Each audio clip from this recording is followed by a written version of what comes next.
אבא הולך ואבא חו.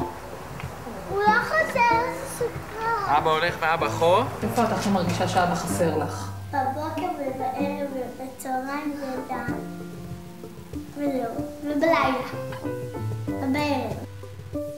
מאיה, כשתהיי גדולה תגידי לבעל שלך שיבוא לאפטר בשעות נורמליות. את שומעת, מאיה? תגידי, נראה שניתן לה להתחתן עם איש צבא?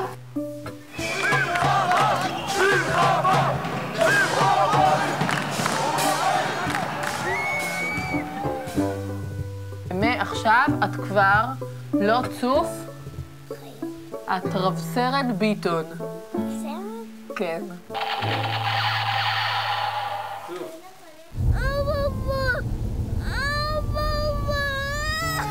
אני חושב שאין סיבה לפגוע במצוקה שלי.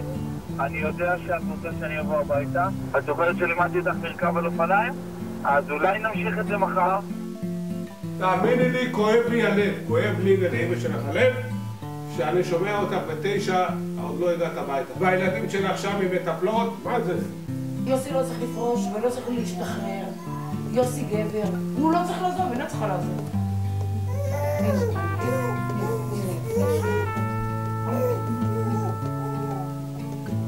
מה תגידי לדולב? דולב רוצה להיות מגד. אוקיי, הוא מגד. מה תגידי לו? ואיך את חושבת שלא תתרגלי למציאות, כאילו? אם את לא מתכוננת להגיד לו דולב, זה או המגד או אני.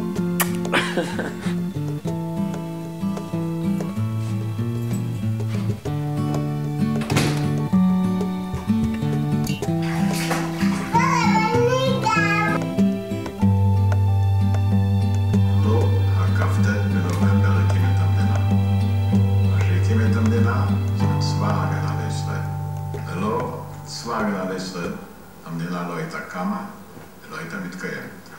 אם לא היה ביטחון, לא הייתה מדינה.